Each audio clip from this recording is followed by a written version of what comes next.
Only two means are left to rescue this ship amidst so much confusion in the world: devotion of Mary, Most Holy, and frequent Holy Communion. We should do our best to practice the two. This story of the two columns is reflected in today's gospel. Out of 10 lepers, 1 returns to give thanksgiving. The word in Greek for thanksgiving is Eucharist. It's not just a holiday in November that we do once a year.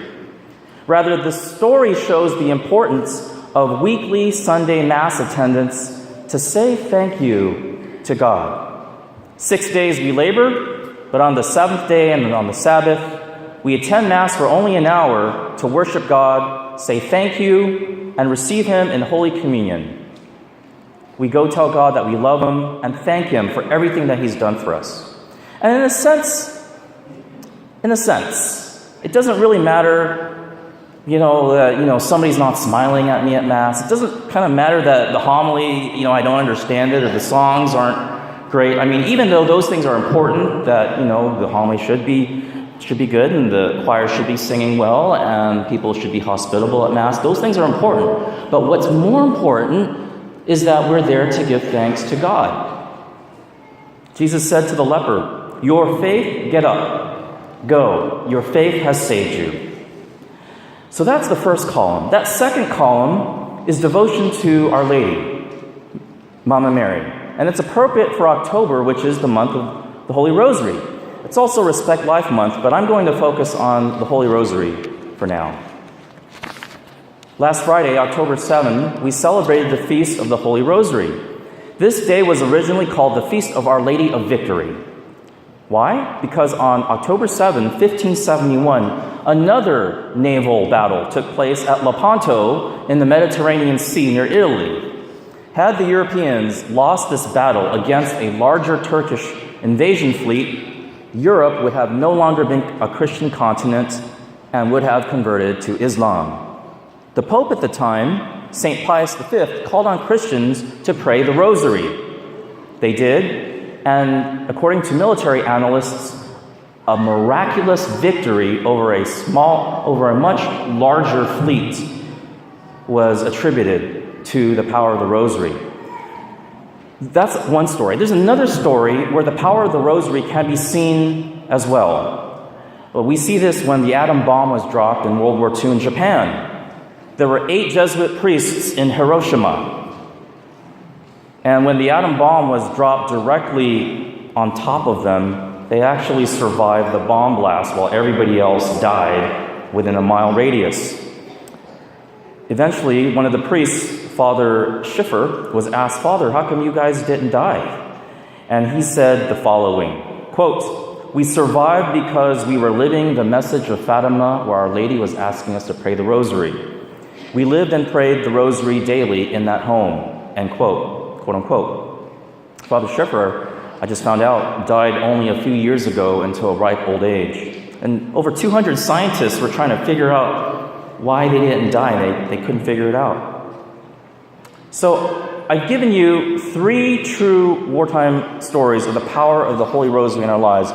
And in our own time, where our Holy Father, Pope Francis, is calling our world situation a type of, quote, piecemeal World War III, end quote, and where Russia has threatened the world with a third world war, we must develop a stronger devotion to the Holy Rosary for world peace. And some of you might sit there and go, what does that have to do with me? Well, for those of you who may not care about the message about peace and praying the Rosary, there's a saying by the Marxist Leon Trotsky. He said, "You might not be interested in war, but war is interested in you." Like the leper in today's gospel, or the leper from the first reading, we too say to Jesus, "Jesus, have pity on us. Jesus, have pity on us. Have mercy on us." I've alerted us to both the spiritual and worldly dangers to our souls and to our families. So during our time when there are attacks on the ship of the church, the ship of our own families are under attack with bad ideas in society, let the power of the Holy Eucharist, which we will receive in a few minutes, and the power of the Holy Rosary be used as a spiritual weapon. And finally, there are some practical ways to use and pray the Rosary. And here's how. In my own life, ever since I was a preteen, I started practicing my Catholic faith more. And one of the things I did was simply to just keep a rosary in my pocket. I kept it, and I actually have done that all these years, even to this day. And I consider it my spiritual sidearm, a spiritual weapon. So keep a rosary with you in your purse, or your wallet, or in your car, or at home, somewhere where it's easily accessible. Get it blessed by a priest.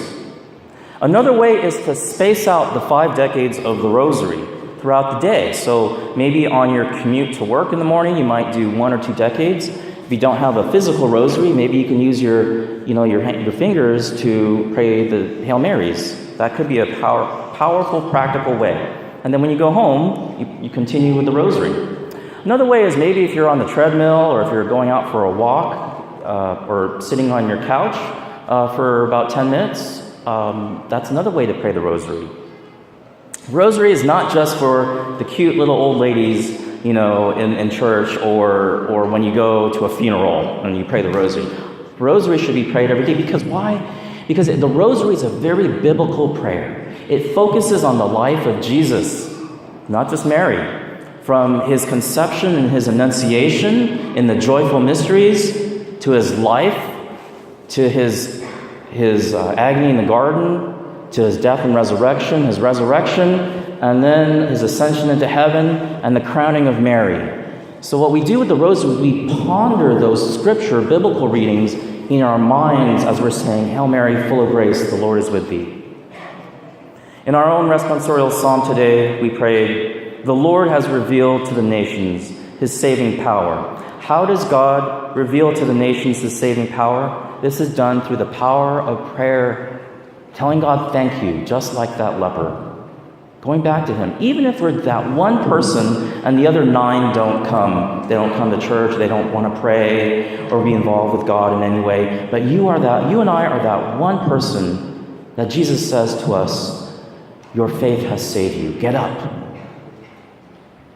The Lord has revealed to the nations, his saving power. The Lord has revealed to the nations his saving power.